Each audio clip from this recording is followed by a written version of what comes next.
My name is Lauren Mitchell. I'm 31, a real estate agent in Denver, and the day I married the love of my life was also the day my younger sister destroyed a 5-tier wedding cake on purpose. Why? Because I wouldn't buy her a condo in Boulder worth over $1 million. You read that right. She didn't trip. She didn't stumble. She walked up to that table and tipped it with her hip like it was a trash bin in her way. A cake that cost me $5,000, designed after my grandmother's cherished recipe, crashed to the floor in front of everyone we loved. And while guests gasped and scrambled, she just stood there smirking and said, "Oops, my bad." But the real shocker. That moment wasn't the beginning of the disaster. It was the boiling point after decades of dysfunction, guilt-tripping, and me being the responsible one, while my sister Haley coasted on tears, tantrums, and entitlement. I had seen it all coming. I had felt it building. I just didn't know it would explode like that. Now, if you've ever watched someone in your own family sabotage your joy just because they couldn't center themselves in it, stay with me. This story might hit closer than you expect. If you've ever had to bite your tongue to keep the peace or sacrifice your moment just to avoid drama, go ahead and drop a like and let's keep going. Because this wasn't just about a cake. It was about reclaiming my right to finally say enough. Haley and I were 7 years apart. She was born when I was already in second grade, and to my parents she was a miracle child. Our mother had nearly died giving birth to her, and ever since then it was like they swore to protect her from any discomfort, including responsibility. Growing up, I was the planner, the fixer, the helper. I folded laundry at 9 packed lunches by 11 and babysat Haley after school from the time I hit middle school. If Haley threw a tantrum, I was told to just give her space. If I expressed frustration, I was told to be the bigger person. That phrase still echoes like a curse. By the time I was in high school, I'd gotten used to earning everything. I waited tables to buy my first car. It was an old, dented Toyota Corolla with no air conditioning, but it was mine. And I was proud of it. Haley. She got a new Jeep on her 16th birthday, no job required. I remember asking my dad why. His answer, "She's more sensitive than you, Lauren. You're stronger."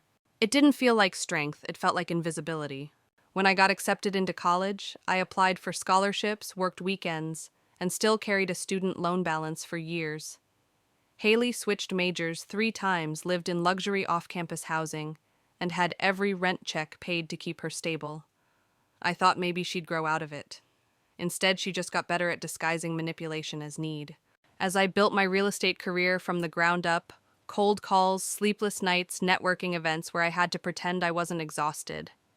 Haley floated between temp jobs and yoga retreats. Every time she asked for help, it came with guilt. "You're successful now. Can't you just help a little?" And for too long, I did. Until I met Mason, an architectural consultant with a quiet voice, a sharp mind, and zero tolerance for games. He saw the dynamics right away. "Your parents didn't raise Haley, they coddled her," he said once after a dinner where she cried over not being able to afford a spa trip. "They created a monster they expect you to keep feeding." That hit hard, because I had been feeding it money, energy, patience, even pieces of my happiness. But that all changed when Mason proposed. For the first time, my life wasn't just about surviving the guilt, it was about choosing joy. And for people like Haley, someone else's joy can feel like a spotlight they weren't invited to stand in. So when I refused to buy her that condo when I said no, not out of cruelty, but out of respect for my own boundaries, I knew there would be consequences. But I never imagined it would come crashing down in buttercream and sugar roses in front of everyone we loved.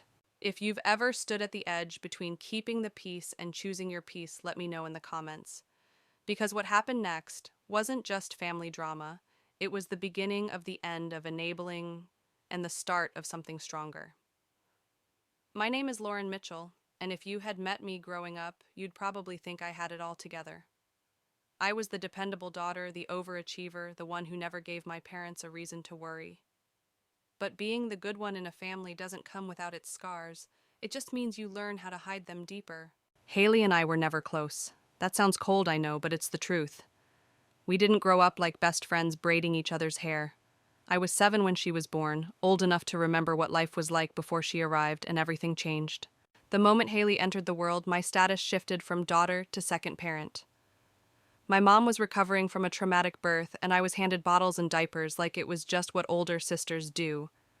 I told myself it was temporary. It wasn't. My parents were good people, but they were soft where it mattered most. They mistook Haley's emotional meltdowns for fragility, her demands for needs. If she didn't get what she wanted, she'd cry until someone broke, and they always did. Usually, me. By age 12, I had already learned that fairness didn't exist in our household. It was replaced by emotional management. If Haley screamed loud enough, rules were bent, curfews were ignored, consequences evaporated. She wasn't bad. She was just never told no. One memory still stings more than most. I was 16 and had just saved enough for my own car. I was proud. I'd been working part-time at a smoothie stand after school and skipped every dance to pick up extra shifts. I finally found an old Corolla, nothing fancy, but it ran. I drove it home, grinning ear to ear. 2 months later, on Haley's 16th birthday, a brand new Jeep was delivered to our driveway with a massive red bow. She screamed with delight. I stood there in silence, holding the keys to my beat-up car that still smelled like spilled mango syrup.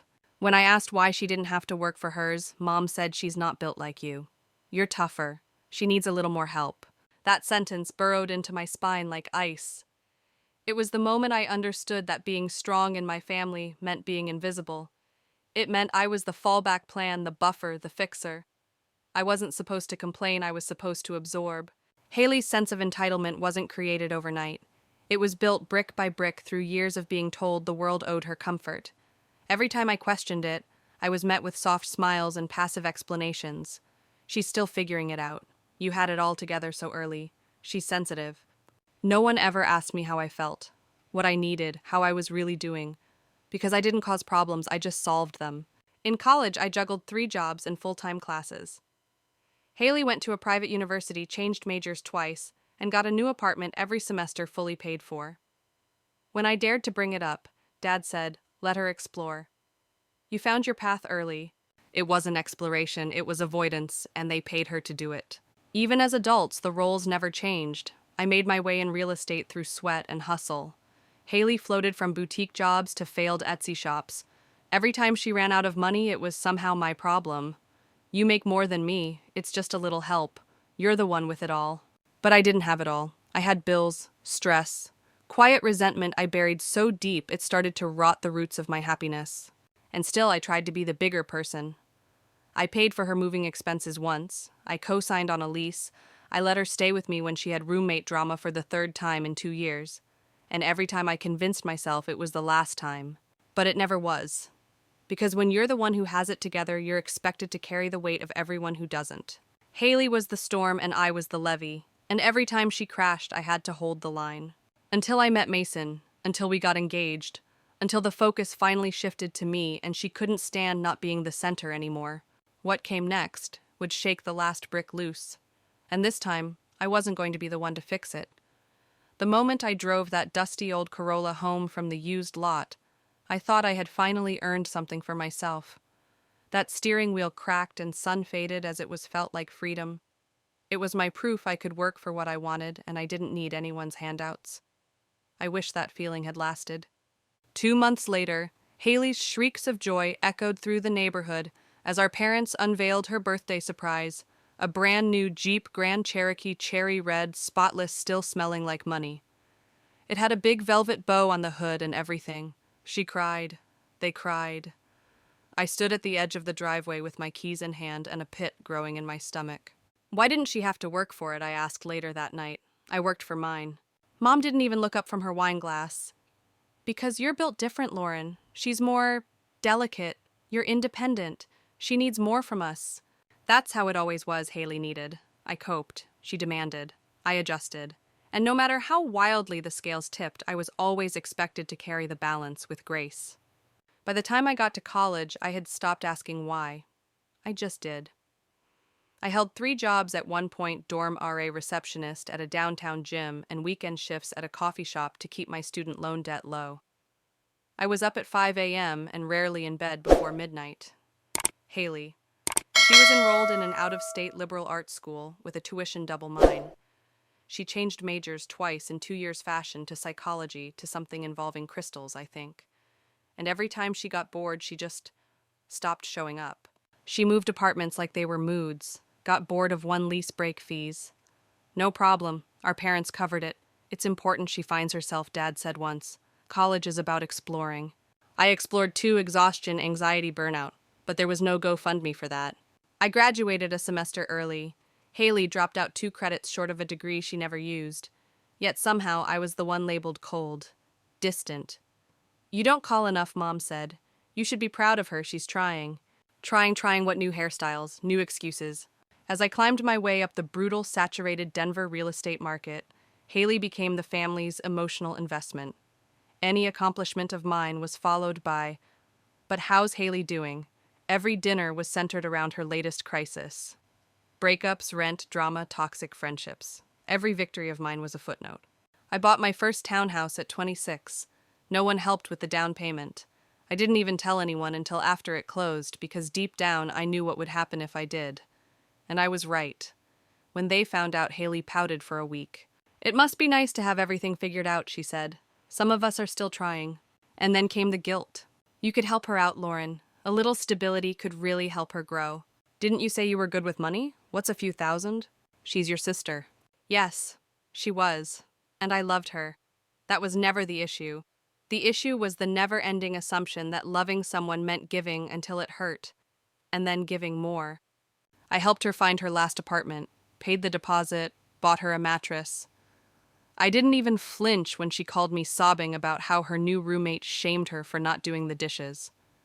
I let her crash on my couch for 2 weeks after she moved out without a backup plan. And then Mason came into my life. He saw the cracks in our family dynamic immediately. At one brunch, after Haley complained for 30 minutes about how unfair it was that I wouldn't let her borrow my car while she figured things out, Mason took my hand under the table and whispered, "You're allowed to say no." That night, when I broke down on our apartment floor crying. Not because I was sad, but because someone had finally given me permission to stop bleeding for everyone else, Mason just held me and said, "I don't think your family realizes how much they take from you." He was right. The deeper our relationship grew, the clearer it became. Mason didn't just love me, he respected me. And respect was something I had never truly demanded from my own family. Until now.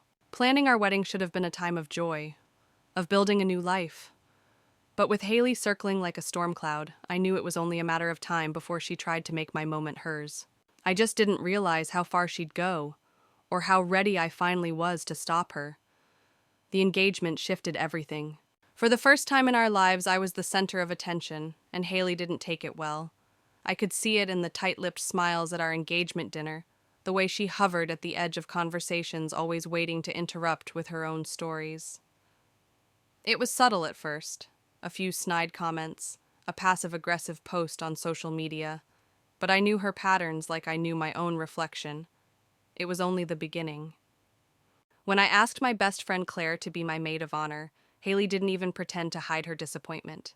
"Seriously," she said, arms folded across her chest. "We're sisters. Isn't that like the rule?" I wanted to say no, the rule is showing up when it matters, but I bit my tongue. I had learned early on that confronting Haley only fed the storm, so I gave her the next best thing: a bridesmaid dress, an invite to every planning session, and a seat at the table. Not because she deserved it, but because I still clung to this tiny hope that if I gave her enough space, she'd surprise me. She didn't. From the moment we stepped into the bridal boutique, Haley made every fitting a personal protest. "This color washes me out. Why do the sleeves look like that? Can we pick something sexier?" It wasn't about style, it was about spotlight. At the venue walkthrough, while I tried to coordinate floral arrangements and seating charts, Haley whined about how boring the whole thing was. When we finalized our wedding cake order, she scoffed so loudly that even the baker paused. $5,000. For cake, she laughed, practically shouting, "It's going to end up chewed and gone in 5 minutes." She said it like a joke, but her eyes told a different story. There was resentment in them, sharp and cold. The same look she used to give me when I got praise from a teacher or when Mom complimented my report card. But back then, she was just a child. Now she was a grown woman with the same grudge and more dangerous tools. I tried to brush it off. I told myself it's just Haley being Haley, like everyone always did. But Mason saw through it. One night, after a particularly tense meeting about bridesmaids' accessories, He said gently, "Lauren, she's not trying to be part of your celebration. She's trying to ruin it, piece by piece." I didn't want to believe him. I wanted to believe she just needed attention or reassurance or grace, because that's what I'd been taught to do, make excuses for her behavior, so I didn't have to face the truth. But the truth had a way of clawing its way out. 2 weeks before the wedding, Haley invited me out for coffee. She showed up in full glam, sipping some $9 oat milk frappe, like she didn't have a care in the world. I thought, maybe she wanted to patch things up. Maybe she'd apologize for the tension, try to reconnect. Instead, she smiled sweetly and said, "So my birthday's coming up." I nodded cautiously. "Yeah, it is." She pulled out her phone and flipped through photos. "There's this condo I found. It's perfect. 2 bedrooms downtown, hardwood floors, skyline views. Only 1.2 million. I was thinking, you could buy it for me, as a birthday gift." I blinked. I actually laughed at first, thinking she was kidding. But Haley didn't flinch. Her voice didn't crack. She leaned forward, totally serious. "You're a realtor. You make tons of commission. And Jordan's loaded, right? You two could swing it." I didn't know whether to cry or scream. Instead, I said calmly, "Haley, that's not a reasonable request." She didn't like that. Her smile vanished. Her eyes narrowed. "Why not you have everything? You always have. You can't help your own sister get ahead." "I have helped you," I reminded her, "multiple times. But Mason and I are saving for our own future. I'm not buying you $1 million condo." "You're selfish," she snapped, snatching her purse. "You always have been. You just hide it better." As she walked out of that coffee shop, my hands were shaking. Not with fear, but with clarity. This wasn't about the condo. It was about control. About punishing me for putting boundaries where there used to be free reign. And deep down, I knew this wouldn't be the last blow. She wasn't done. And next time she'd strike where it hurt most. What I didn't realize yet was that her target wouldn't be my finances. It would be my wedding day itself. It was a Sunday evening when everything escalated, just days after that uncomfortable coffee shop meeting. My parents invited us over for dinner, as they often did. These family dinners had become more performative than personal over the years. But I went out of politeness. Mason came with me, knowing full well what we were walking into. As soon as we stepped through the door, I felt it. That quiet tension that creeps into the air before a storm breaks. My mom hugged me a little too tightly. My dad asked about the wedding with a cheeriness that felt forced. And Haley, she didn't even look up from her phone. We made it through salad and halfway through the main course before my dad cleared his throat, that signature sign that something uncomfortable was about to be said. "Lauren," he started, setting down his fork, like this was a business meeting. "Your sister mentioned she found a condo she really likes downtown. She thought you might be willing to help with it." I swallowed hard, my eyes darting toward Haley, who still didn't look up. I turned back to my father and kept my voice steady. "She asked me to buy it for her, as a birthday present." My mother's eyebrows shot up, clearly surprised. "Well, perhaps there's a compromise," she offered gently. "Maybe you could help her with a down payment on something more modest." I took a slow breath. I've already offered to co-sign a lease on a reasonable apartment. I've even set aside money to help with moving costs. That's what I can afford and what I feel comfortable offering. Haley finally lifted her gaze. Her eyes were sharp, already brimming with that practiced fury. "You're a realtor, Lauren," she snapped. "You sell $1 million homes every day. Don't act like you can't afford this." I nodded calmly. "I sell them for clients, Haley. My commission isn't free money. I pay taxes, business expenses, and I'm saving for my own home with Mason. That money has a purpose, and it's not buying luxury real estate for you." "You know," my dad interjected, "maybe it doesn't have to be a gift. What about a loan? Just to help her get started?" Mason shifted beside me, his jaw tight. "With her income and credit," he said before I could respond, "she won't qualify. And if Lauren co-signs, it could jeopardize our own future. That's not a risk we're willing to take." That silence after his words, it rang louder than any shouting match could. Haley stood up abruptly.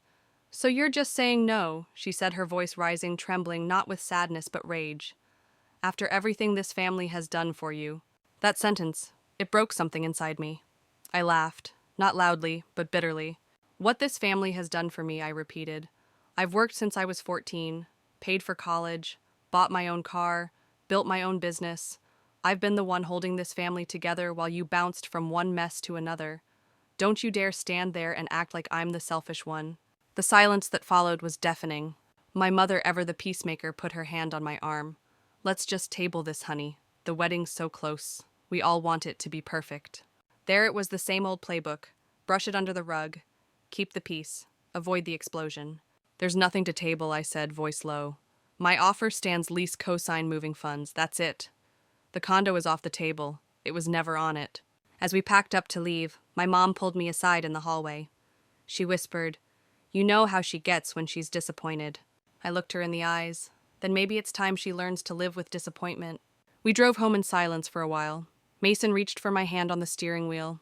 "You okay?" he asked softly. I nodded. "Yeah, just tired. Tired of being the one who has to bend so nothing breaks." He looked at me seriously. "Then don't bend anymore." And I knew he was right.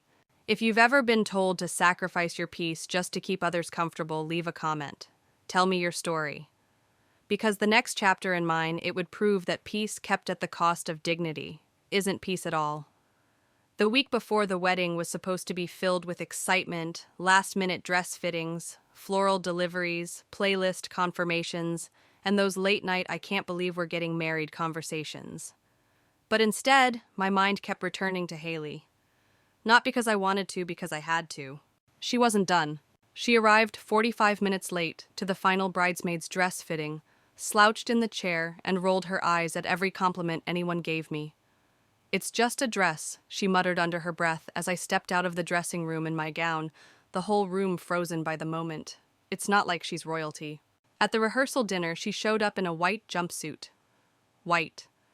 When my maid of honor gently suggested she change, Haley rolled her eyes again and said, "It's cream, not white. Chill." Mason noticed every slight, every twist of the knife. He didn't say much, but I could see it in his eyes how fiercely he hated watching me shrink, trying to preserve harmony. "She's trying to steal attention," he said that night as we climbed into bed. But that's not even the worst part. "What is then?" I asked. "She's enjoying it." That hit hard, because deep down I'd been thinking the same thing. And still I clung to the idea that maybe, just maybe, she'd surprise me. Maybe she'd let me have this one thing, this one day. Then came the final straw. 2 days before the wedding, I overheard her talking to one of Mason's cousins at the venue walkthrough. She didn't see me. Her voice was syrupy sweet. "I just hope the cake turns out good. I mean, $5,000. That's a lot to spend on sugar. But hey, Lauren likes to show off." I froze behind the floral archway, my stomach twisting. But then she added, "Things have a way of falling apart when people get too proud." It wasn't subtle, it wasn't even veiled, it was a warning. Still, I didn't say anything. I went home, climbed into bed beside Mason, and stared at the ceiling until 3 a.m., wondering why I couldn't sleep despite having everything ready. I told myself she was just lashing out, that she'd get over it, that she wouldn't actually do anything. But I was wrong. The morning of the wedding dawned clear and calm, like a cruel joke. The sky was the perfect shade of blue, and the air smelled of spring roses and fresh-cut grass. It should have felt magical, and for a while it did. The bridal suite buzzed with laughter and champagne bubbles. My dress was a dream, my makeup subtle and elegant, and the playlist hummed softly in the background as we got ready. For a brief moment, I believed maybe, just maybe, everything would be okay. Haley arrived on time, hair done, makeup flawless. She even smiled at me and said, "You look beautiful." And for a moment I believed her. The ceremony was perfect. I walked down the aisle to Mason's tear-filled smile. Our vows, written by hand and shared through soft voices and shaky breaths, felt sacred. I saw guests wipe their eyes. I felt a part of myself exhale for the first time in years. After the photos, the cocktail hour glowed with laughter. The music, the lights, the energy, it was ours. And then came the moment. Our 5-tier cake, inspired by my grandmother's recipe, stood tall in the corner of the reception hall, under a beam of soft golden light. The frosting was champagne buttercream, the same my grandmother used for her wedding, and I'd worked with the baker for 6 months to perfect it. It wasn't just cake, it was legacy, it was family, it was love. At 8:15 p.m., I saw Haley. She was alone. She was walking toward the cake. My pulse quickened, my breath caught. Something primal in me knew. I took one step toward her, but I was too late. She brushed her hip against the cake table hard, deliberately. And the cake, my cake, teetered, wobbled, and collapsed in a devastating crash onto the hardwood floor. The room fell silent. Gasps echoed like gunshots. Plates clattered. Someone dropped a glass. And then her voice. "Oops," Haley said loud and clear. Guess I should have watched where I was going. If you've ever had someone destroy something precious, not by accident, but by intention masked as clumsiness, leave a comment below. Because in that moment, I didn't just lose a cake. I lost any illusion that I could ever make peace with someone determined to wage war in silence. There are moments in life when time doesn't slow down, it stops. That's exactly what it felt like standing in the center of that grand reception hall, the music frozen mid-note, the scent of crushed buttercream hanging in the air, and every eye staring at the wreckage on the floor. 5 tiers. Dozens of hand-piped roses. Structural details inspired by the historic mansion's columns. A top layer shaped like 2 intertwining trees symbolizing Mason and me growing together. And now, nothing but ruins. And Haley stood next to it, smiling. Not wide, not openly, just enough of a smirk that only someone who knew her like I did could recognize it. "Oops," she said again, shrugging like it was some clumsy mistake. "Guess I should have watched where I was going." My heart pounded so loudly I couldn't hear the whispers around me. I couldn't hear the gasps or the quiet, "Oh my God," from a distant cousin. All I could hear was the blood in my ears. I should have cried, should have screamed, should have collapsed into a puddle of tulle and mascara, but I didn't. I stood up straighter. Mason was at my side instantly. His hand found mine firm and steady, the warmth of it grounding me. My mom rushed over, her face tight with panic, but not at Haley, for me. "You know how she gets when she's disappointed," she whispered urgently, as if that single sentence excused everything. And that was it. The moment something in me cracked. I'd heard that line my whole life. At 6 years old when she broke my dolls. At 12 when she lied about me to our parents.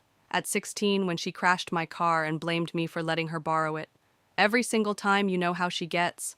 But now here I was on my wedding night. And my mother wasn't comforting me. She was begging me to manage Haley's feelings. Again. I stepped away, walked calmly toward the mic. The wedding coordinator had turned off the music. Guests stood in awkward clusters, unsure of what to do, most of them staring at the pile of frosting and sponge that had once been the centerpiece of the evening. I took the mic, cleared my throat, and smiled. Not fake, not forced, steady, clear. "Well, I began, it looks like we'll be serving dessert a little differently than planned tonight." There was a nervous chuckle in the room, and a few guests actually applauded. I glanced toward Amanda, my maid of honor, who nodded at me with tearful pride. She knew. "Please enjoy the dessert bar," I continued, "and thank you all for being here. Mason and I are so grateful to share this day with the people who love us. For us." I handed the mic back and walked off. I didn't look at Haley, didn't say a word. The venue staff jumped into action. Some of Mason's family discreetly helped clean up. Amanda reorganized the timeline. And the DJ, he spun our first dance like nothing had happened. Because nothing had happened, at least not to us. We danced, we laughed, we toasted. And I smiled. But inside, a quiet resolve had started to build. Because I was done. Done absorbing, done excusing, done carrying a burden that never should have been mine. I didn't need to make a scene. I was already making a decision. That night, when the last song played and guests waved sparklers as we exited, Mason leaned close and said, "I've never been prouder of you." And I whispered back, "This won't go unaddressed." He nodded. "I know, but tonight is ours." And it was. We returned to our hotel suite, the silence soothing the air scented with lilac and champagne. I removed my gown slowly, the fabric slipping off my shoulders like a weight finally being shed. Mason loosened his tie and sat on the edge of the bed. "What now?" he asked gently. I met his eyes. "I'm done being quiet. If you've ever had to smile through sabotage, hold your head high while others tried to drag you down, hit that like button, leave a comment, and subscribe to our journey. Because sometimes the most powerful revenge is rising anyway." The morning after the wedding, I expected a text, an apology, maybe even silence. But instead, I woke up to a long, well-punctuated paragraph from my mother. "Sweetheart, I hope you realize Haley didn't mean to ruin the cake. She was just emotional because you didn't include her in your first dance plan. You know how sensitive she is. Let's not blow this out of proportion. It was a beautiful night overall. Don't let one little moment cloud everything. Love you." One little moment? I stared at the message, rereading the phrase like it would suddenly morph into sanity, but it didn't. It stayed there, bold and blatant, one little moment. A $5,000 wedding cake. Our once-in-a-lifetime night. The silence in the room as she smirked at the wreckage, and it was still my job to protect her from accountability. Mason saw the message over my shoulder. He didn't say anything at first, just reached for my hand and gave it a soft squeeze. "You don't have to reply," he finally said. But I did. Not for them, for me. "Mom, I appreciate your concern, but I'm not sweeping this under the rug. Haley's actions were deliberate. They hurt me deeply. Please respect that I need space right now." I hit send, and that one message, it cracked open the floodgates. First came Haley's response, snarky, passive-aggressive, full of faux innocence. "Wow, can't believe you'd turn our wedding into a grudge match." I said I was sorry. "But go ahead, be dramatic. Guess that's what you do best." Then came the group text from Mom again, this time with Dad copied in. "Let's not start family drama right after such a happy occasion. Haley feels terrible and we just want peace. We're a family, remember? A family." That word no longer felt like shelter, it felt like pressure. And it wasn't over. The next week, I started hearing from extended relatives. An aunt messaged me that she was disappointed I hadn't forgiven Haley yet. A cousin chimed in that everyone was talking about how I made a big deal out of just a cake. Someone even suggested that Mason's family thought I was immature. I kept every message, every guilt trip, every veiled threat of exclusion disguised as advice. Until one afternoon, Mason walked in to find me sitting on the couch staring at my phone, tears silently streaking down my cheeks. "I'm sorry," I whispered, ashamed. He sat beside me, brushing the hair from my face. For what? For letting them steal this week from us. For letting them still live in my head. Mason leaned back and said something I'll never forget. "Rachel, you don't owe anyone a second chance to hurt you." That was the moment I realized I'd been raised to confuse peacekeeping with self-betrayal. Every time I forgave without consequence, every time I smiled while bleeding inside, I was teaching them how to treat me. No more. That night I sat down and did something I never thought I'd do. I drafted a boundary letter. Not an explosion, not an attack, just truth. To Mom and Dad I wrote, "I love you, but I will no longer be part of a dynamic that protects one person at the expense of everyone else. Haley has hurt me repeatedly, and instead of addressing it, you've enabled it. I'm choosing space until I see genuine accountability and change." I didn't send it immediately. I let it sit. I reread it the next morning. Then calmly, I hit send. And just like that, the silence began. Not the cold kind, the freeing kind. It was the first time in my life I wasn't checking my phone in fear. The first time I felt like I could breathe. And I promise you, there is nothing more liberating than choosing your own peace over someone else's comfort. Because sometimes family drama isn't just drama, it's a cycle. And breaking it takes more courage than anyone on the outside will ever understand. Have you ever had to walk away from people you were told to love unconditionally? If so, share your story below. Someone out there might need to know they're not alone. 2 weeks after the wedding disaster, silence had settled like fog. Not just from my parents, but from the entire extended family. It wasn't peace, it was a standoff. I had drawn a line. They were staring at it.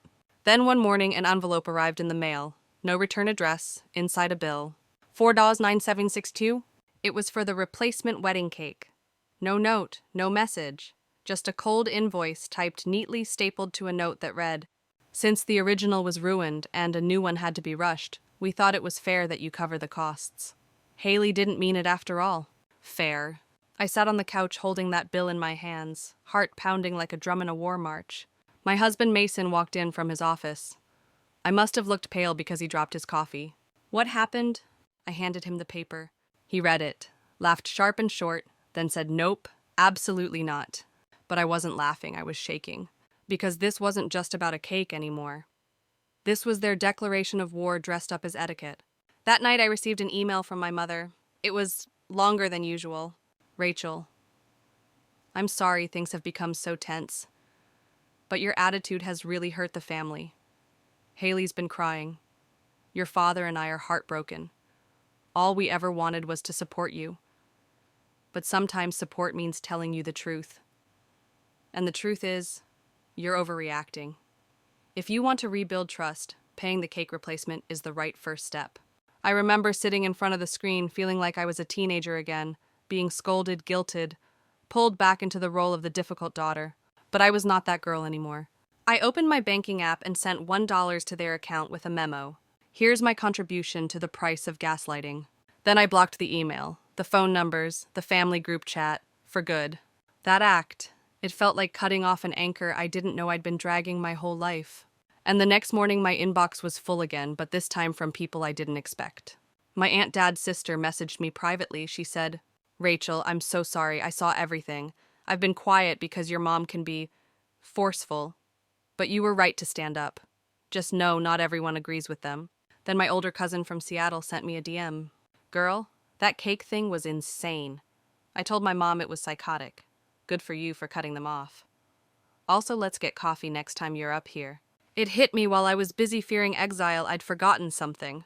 Sometimes when you step away from toxic family, you create space for real connection. And real support doesn't sound like just forgive. It sounds like I believe you. I'm here. You're not crazy. For the first time, I saw clearly my entire life had been built around keeping peace with people who didn't respect my boundaries. But peace built on silence isn't peace. It's performance. And I was done performing. That week, I started therapy. Not because I was broken, but because I was finally ready to heal. And the first thing my therapist said to me, "Rachel, you are not responsible for managing other people's guilt." That sentence, it rang in my ears for days.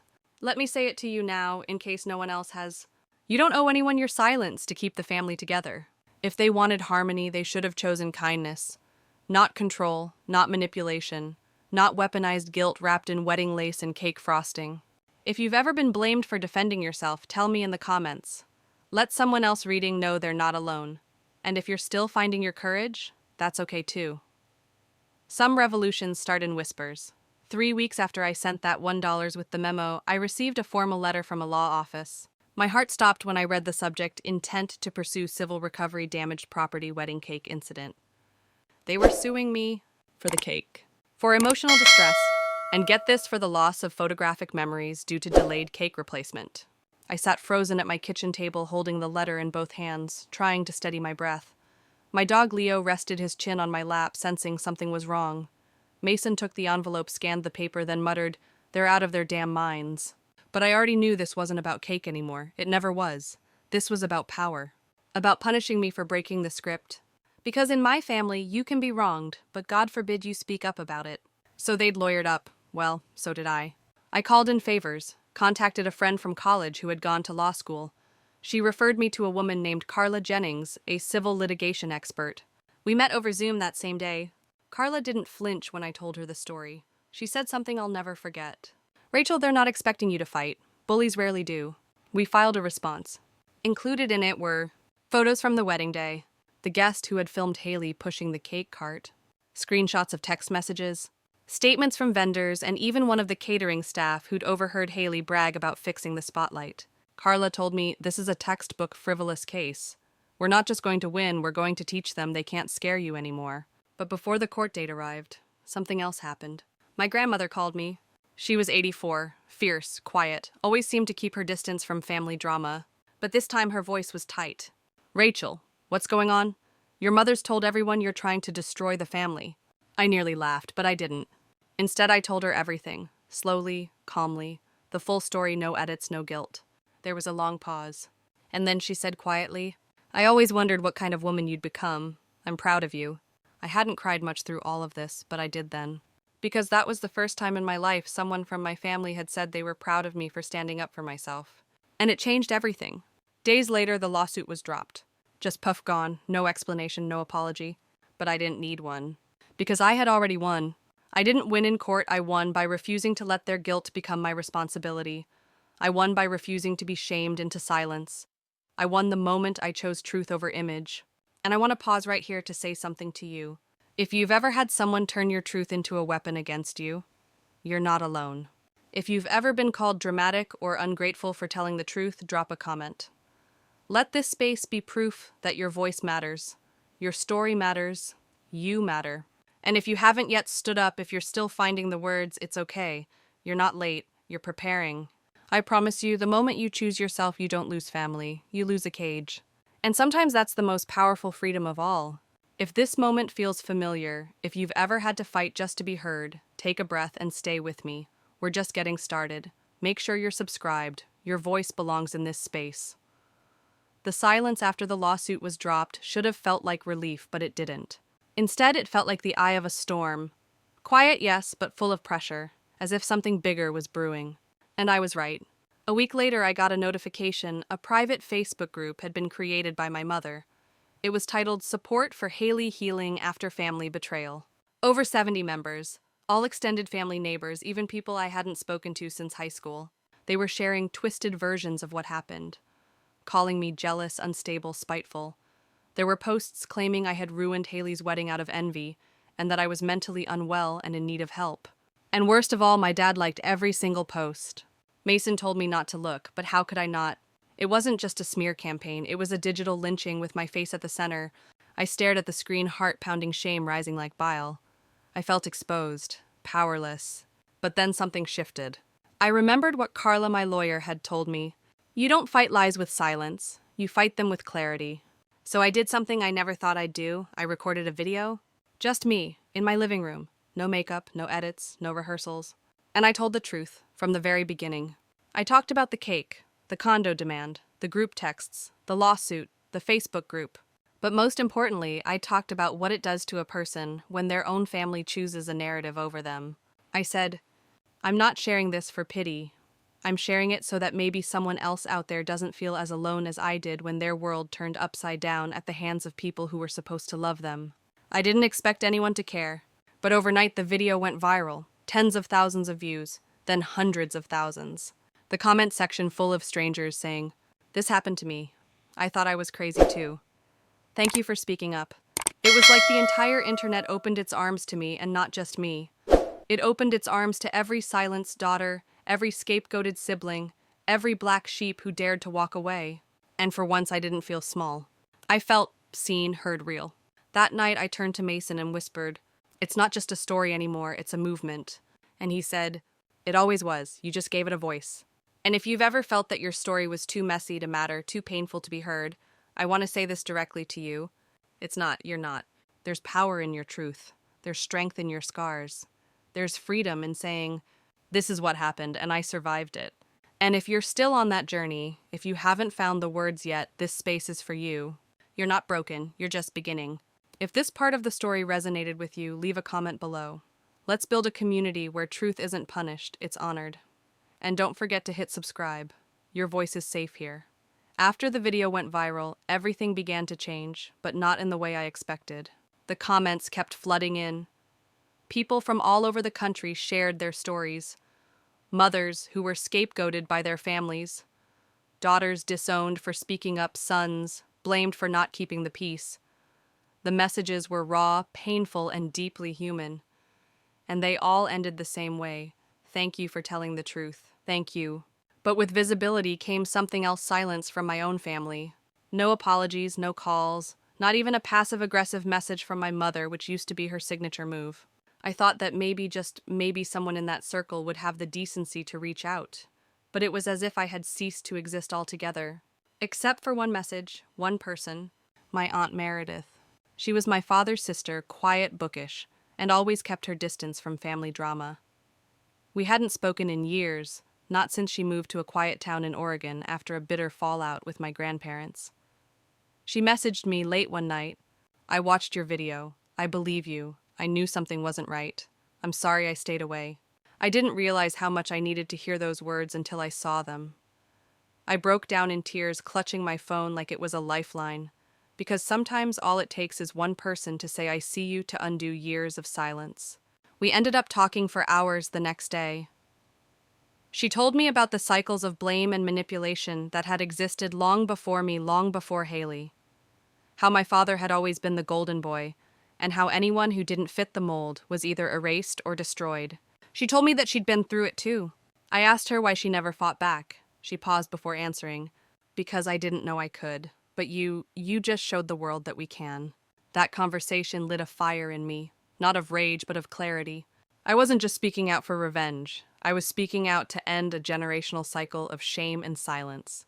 So I kept talking. I wrote articles, spoke on podcasts, even gave a small TEDx talk titled "The Scapegoat's Truth Reclaiming Power After Family Betrayal." Every time I stood in front of a mic, I imagined the teenage version of me sitting in her bedroom wondering why love had to come with a price tag. I spoke for her. And slowly I realized something radical. I was building a new family. Not by blood, but by truth. Not from tradition, but from intention. A community of people who saw each other's wounds and chose compassion over judgment. People who didn't care whether I was the perfect sister or the obedient daughter. They cared that I told the truth. They cared that I stood back up. And they cared that I invited others to do the same. If you're reading this or listening to this and you've ever been told that your truth is too much, that your story is too messy, or that your silence would keep the peace, I want you to know something. Peace built on silence is not peace, it's control. And you deserve better than that. You deserve real love, real connection, real freedom. So please keep speaking, keep healing, keep building the life they said you weren't allowed to have. Because when we share our stories, we don't just survive, we rewrite everything. And if any part of this journey has made you feel less alone, drop a comment below or share this with someone who needs it. Your voice has power, and here it will always be heard. I thought healing would feel like a single thunderclap, sudden, loud, and final. Instead, it came like rain after a long drought, slow, unannounced, and almost invisible at first. Some mornings I still woke up bracing for a fight that never came. I expected the next cruel message, the next rumor to reach me through an old classmate or a distant cousin. But as weeks turned to months, the silence from my family remained. And oddly, I began to see it not as abandonment, but as peace. I wasn't being punished anymore. I was being released. With the noise gone, I could finally hear myself. Not the version my family had twisted into some villain, but the real me. The girl who loved to fix broken things. The woman who found power in telling stories that were never supposed to be told. And so I created something new, something bold. A platform, a digital space for the family scapegoats, for the exiled, the blamed, the forgotten. I called it the uninvited table, because if they wouldn't give us a seat, we'd build our own. The first video I posted was just me talking to camera, no makeup, in a hoodie. I simply said, if you've ever been told you're too sensitive, or why can't you just let it go, this is for you. You're not broken, you're not crazy, you're not alone. The response floored me. Messages poured in from all over the world. This is the first time I feel seen. My sister blamed me for everything too. Your story gave me the courage to speak to my daughter again. It hit me my pain had become purpose. But not because I had to turn it into productivity, not because I owed the world a lesson, but because I chose to make meaning from it. I started bringing on guests, therapists, trauma experts, adult children of narcissistic parents, even lawyers who helped survivors navigate family court. The stories were heartbreaking, but also deeply, wildly human. One woman said, my brother hit me in front of everyone at Thanksgiving. They told me to stop being dramatic. Another shared, my mother made me write apology letters to my cousin after he assaulted me because she didn't want to ruin family peace. And I listened, I cried, I held space. And somewhere in the middle of all of this, something shifted again. My daughter Olivia started joining me. At first, just sitting quietly in the background. Then she'd occasionally chime in with her perspective, what it was like to see her mom break heel and rebuild from the ground up. She once said during a live stream, I used to be embarrassed that we didn't have a big family. But now I see we have truth. And honestly, that feels safer than love ever did. I nearly broke down live on camera because she got it. She didn't inherit the cycle, and that more than any viral video or speaking gig or podcast feature, that was the real victory. My child would grow up knowing her voice mattered. Her pain would not be denied, and she would never be made to believe that silence was the price of belonging. If you're still here, still watching, still listening, I want you to ask yourself, what kind of legacy are you building? Is it one of fear and fake smiles, or one of truth, boundaries, and freedom? And if this story has helped you feel a little braver, if it reminded you that healing is messy but possible, then share it. Not for me, but for you. For the next person who needs to hear it. For the kid in you, still waiting to be heard. Let's rewrite the ending together. And hey, if you're still with me, drop a comment below and let me know. Have you ever been the scapegoat in your family? Your words might be the reason someone else finds the courage to speak. I didn't know the weight I was carrying until I finally laid it down. For years I had walked through life holding on to guilt that wasn't mine, shame that was passed down like an heirloom, and silence that had been demanded under the guise of respect. I had grown so used to the ache I forgot healing was even an option. But one crisp fall morning, standing at the edge of a quiet lake near my new home in Vermont, I finally let it go. No cameras, no podcasts, no social media, just me and the stillness. I threw a stone into the water, watched the ripples stretch wide and whispered, I forgive you, but I'm not coming back. That wasn't just for my parents or my brother. It was for me. for the part of me that still wanted to be chosen even by the people who had always thrown me away. I didn't need their validation anymore, because I had built something they could never take from me.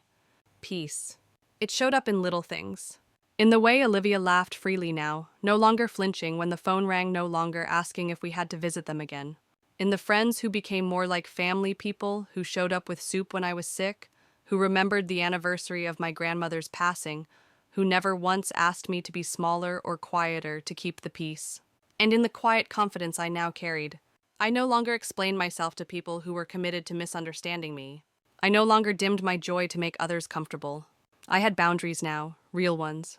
Not walls made of anger or avoidance, but fences built with love and clarity. No had become a complete sentence. I need space was no longer a betrayal. And that hurt me was something I could say without flinching, even if it made the room go quiet. But perhaps the most surprising part of all, the letters. It started with one. A handwritten envelope from my aunt, a woman I hadn't spoken to since the night she told me, "Blood is blood, you'll always come back." Her letter read, "I watched your video. I cried. I didn't know half of what you went through. I'm sorry I didn't stand up for you. I thought staying silent was neutral. Now I see it wasn't." I read it twice, then a third time. I didn't cry, I just breathed. Then more letters came, from cousins, old family friends, even a neighbor I barely remembered. They weren't all apologies. Some were simply acknowledgments. Others asked for forgiveness. A few just said thank you for telling the truth. And I realized something profound. When you speak your truth, you give others permission to speak theirs. The silence had never protected anyone. It only chained us all in the same lie. One night after a live Q&A with thousands watching, Olivia came into my room and said, "Mom, do you think Grandma and Grandpa will ever say sorry?" I looked at her and said the first thing that felt true. Maybe, maybe not. But we're not waiting anymore, are we? She smiled. And in that moment, I knew we had already won. Not because we got revenge, not because they finally saw our worth, but because we stopped needing them to. If this resonates with you, if you've ever held your breath in a room full of people who said they loved you, but made you feel invisible, I see you. You're not alone, you never were. And you don't need to wait for someone else to free you. You can choose it, today, right now. Freedom doesn't always come with fireworks. Sometimes it's just a quiet exhale. And if this story helped you breathe a little deeper, share it. Let someone else know they're not the only one rebuilding from silence. The next chapter. It's yours to write. They told me I would regret walking away, that I'd feel hollow on holidays, lonely on birthdays, lost without them. But as I sit here today on my porch with the sun gently warming my skin and Olivia painting on the steps beside me, I feel none of that. What I feel is freedom. Not the kind you scream about, not the kind stamped in bold headlines, but the kind that seeps into your bones slowly, quietly, like sunlight after a long winter. There was a time I would have traded all this peace for just one text from my mother saying I'm proud of you. But now I don't crave that anymore. Because I've stopped measuring my worth by the approval of people who never saw me clearly to begin with. And in their absence, I've built something far more beautiful. A life where my daughter feels safe. A home where I'm not afraid to raise my voice or my standards. A future that belongs fully, completely, and unapologetically to us. After everything they did, after the lies, the manipulation, the abandonment, I chose not to become like them. I chose healing over bitterness, truth over silence, and love over legacy. And yes, sometimes grief still visits, not for what I lost, but for what I never really had. A real mother, a protective father, a brother who didn't treat me like a stepping stone. But grief no longer commands me. It simply passes through and I let it. Because the bigger truth remains, my story didn't end in that courtroom. It didn't end in that house. It didn't end the day I walked away. It began the moment I realized I didn't owe them anything. Not my time, not my silence, not my suffering dressed up as loyalty. I owe only myself and my daughter, the kind of love that doesn't ask for proof, performance, or penance. And now when I look at Olivia, I don't just see my daughter, I see a generation healed. Because the cycle stopped with me. The silence ends with me. And the story we're writing now, it's not about revenge. It's about rebirth. So if you're listening to this and you've ever felt like the black sheep, the scapegoat, the outcast, hear me when I say, you are not broken. You are not too much. You are not the villain in their story just because you refuse to play a part in their illusion. You are the author now. And if you've made it this far with me, thank you, truly. If my journey echoed even a whisper of yours, don't let this just be a story you watch. Let it be the spark to rewrite your own. If you believe in choosing peace over performance, truth over tradition, and courage over comfort, then you're already part of this new legacy we're building. So stay with us. Comment your story below if it's time for your voice to rise. Subscribe to this channel if you're ready for more than survival, you're ready for sovereignty. Because the past may have shaped us, but it does not get to define who we become. This is not the end, this is the beginning, and I can't wait to see what you write next. Some stories end in fire. Mine ended in silence. But what came after that quiet space, that breath of stillness, was where the real transformation began.